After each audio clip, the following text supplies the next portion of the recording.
حضرت داتا گنج بخش رحمۃ اللہ علیہ ارشاد فرماتے ہیں کہ ولی کے دو معنی ہیں، ایک مقرب اور ایک متصرف۔ وہ ذات والا تبار جسے اللہ تبارک و تعالیٰ کا قرب حاصل ہو جائے، یا وہ جسے اللہ فضل و کرم سے اختیار اور تصرف کی دولت عطا کر دے۔ یہ دونوں معنی در حقیقت ایک ہی سکے کا دو رخ ہیں۔ جسے اللہ تبارک و تعالیٰ کا قرب میسر ہو جائے گا وہ لامحالہ طور پر صفات الہیہ کا مظہر بن جائے گا، اللہ تبارک و تعالیٰ کی قدرت کا ظہور اس کے وجود سے ہوگا۔ جسے اللہ کا قرب میسر ہوگا اسے اللہ کی جناب سے کوئی تصرف کی نعمت بھی میسر آ جائے گی۔ اب ولی کے درویش کے اپنے نقطۂ نظر سے دیکھیں تو وہ تصرف اور اختیار کی طرف توجہ نہیں کرتا، بلکہ اس کی توجہ تو اللہ کی طرف ہوتی ہے۔ وہ تو اللہ کی زیادہ سے زیادہ قرب کا خواہاں ہوتا ہے۔ اسے اللہ کی کائنات میں تصرف سے، اپنا اختیار استعمال کرنے سے، اپنی شہرت سے کوئی خاص سروکار نہیں ہوتا۔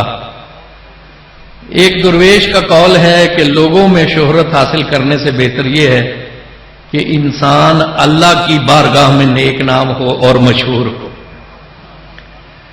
مخلوق ولی کو تصرف کی حیثیت سے، اختیار کے اظہار کی حیثیت سے، کرامت کی حیثیت سے دیکھنا پسند کرتی ہے، لیکن ولی خود کو اللہ کے قرب میں زیادہ رہنا پسند کرتا ہے۔ اس کے نزدیک تصرف، اختیار اور کرامت سے دستکش ہونا زیادہ بہتر ہے اور راضی بر رضا رہنا زیادہ بہتر ہے۔ اس کی کوشش یہی ہوتی ہے کہ اسے اللہ کی رضا حاصل ہو۔ ہاں ایک مقام پہ کہ جب گفتہ اللہ ببد ہو جاتا ہے تو پھر اللہ تبارک و تعالیٰ اپنے اختیار اور قدرت سے اس بندے سے بہت سے کام لیتا ہے۔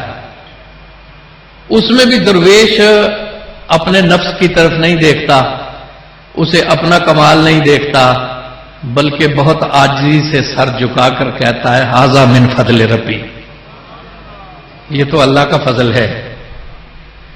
یہ کلمہ ایک پیغمبر کی زبان سے ادا ہوا جسے قرآن نے اپنے الفاظ میں بیان کیا، اور اس وقت ادا ہوا جب اس کے ایک امتی نے، ایک ولی نے آنکھ جھپکنے سے پہلے ملکہ بلقیس کا تخت اس کے دربار میں حاضر کر دیا۔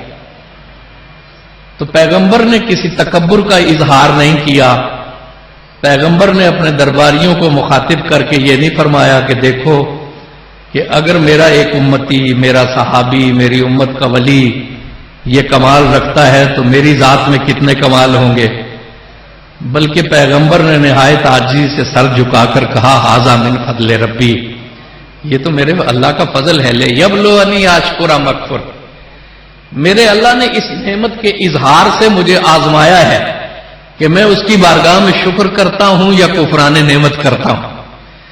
تو ولی کا معاملہ جو ہے وہ اللہ کے قرب کی تلاش ہوتی ہے۔ مخلوق اسے تصرف کے حوالے سے، کرامت کے حوالے سے دیکھنا پسند کرتی ہے، لیکن اس کا اپنا معاملہ کرامت کے اظہار کا نہیں ہوتا۔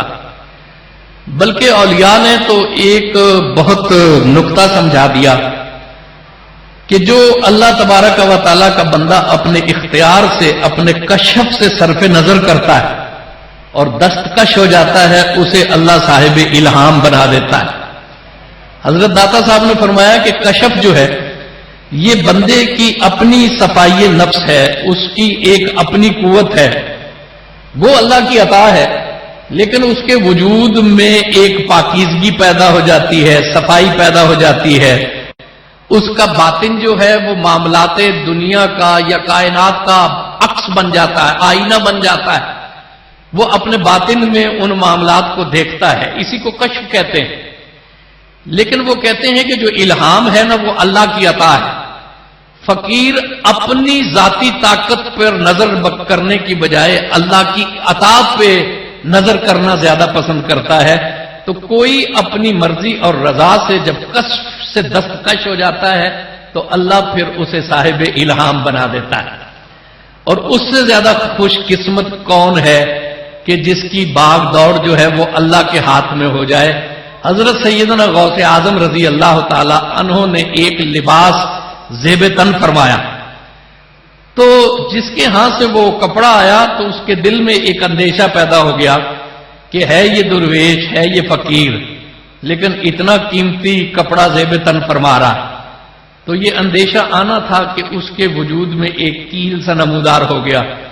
بہت تریاق کرایا لیکن اس کا کوئی علاج نہ ہو سکا۔ اسے کس نے کہا کہ تم غلط اندیشے میں مبتلا ہوئے تھے سیدنا غوث اعظم کے بارے میں، اب اس کا علاج بھی وہی کریں گے۔